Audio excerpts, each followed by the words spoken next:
Good morning. This is Father Stephen Kelly from St. John's Church in Detroit. And we're continuing our series of daily morning meditations where we generally look at one or another of the lessons that are assigned for morning or evening prayer, what is known as the Daily Office Lectionary.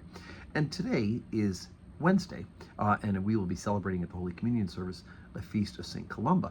Now, St. Columba's feast day was actually Sunday, but we've transferred him to this open day. And at St. Columba, we said it's a beautiful church on the east side of Detroit. It's closed now, but St. Columba is an important saint for the life of the church. So make sure you tune in for the live stream today at 12:15.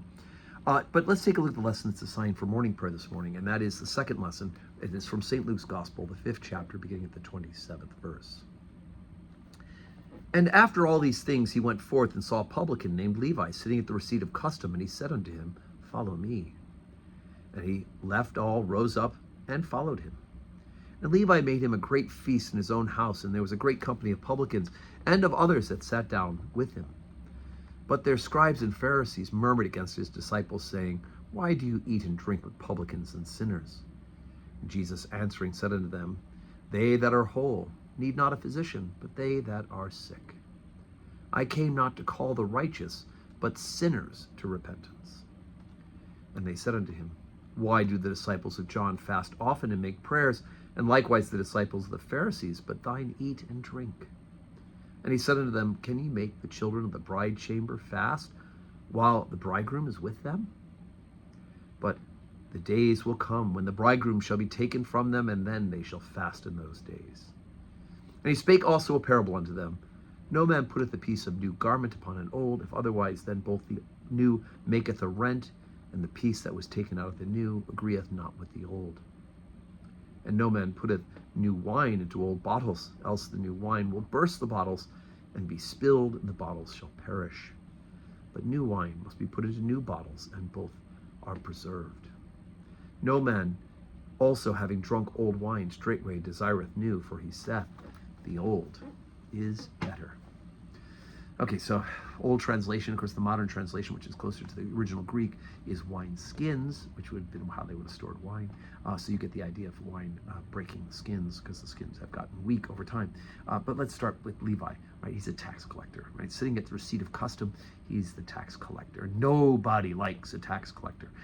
They are considered to be pawns for the Roman government, and of course to be cheaters as well. They had that reputation, and honestly nobody likes to pay taxes. Let's be honest about that. And so for Jesus to invite somebody of such low degree and opinion was scandalous to the religious people, the religious leaders, who of course considered themselves to be so righteous and upright about it in trying to keep the law. And so Jesus comes back with this important thing, that he came to save sinners. Just like people who are sick need a doctor, so it is that we who are sin sick need Jesus Christ. Levi, tax collector, very obvious, right? He's a sinful man. At least the assumption is because of his receipt of custom. But so are the Pharisees, so are the scribes, so are you, so are me. We're all sick and in need of a physician. So even though it's scandalous that Jesus went to the house of a tax collector, in fact, he's doing what he's called to do, which is to glorify God and to call people to repentance. But this idea that what is new is going to be about the kingdom, but what is old is also preferred, and that is a relationship with God. So we have the old covenant, and everybody in the old covenant is included in the new covenant, and that is if they have faith by grace, if they have faith in Jesus Christ. They can be in, and all of us who are not members of the original covenant by our blood relation to Abraham, Isaac, and Jacob are also now members of this new covenant. So it's all very good news. So anyway, so that's a little bit for today. We do have 12:15 Holy Communion today. I do hope you can join us in person. If not, watch on the live stream. Hear us talk a little bit about St. Columba. And may God give you a Wednesday, a wonderful Wednesday, full of blessings.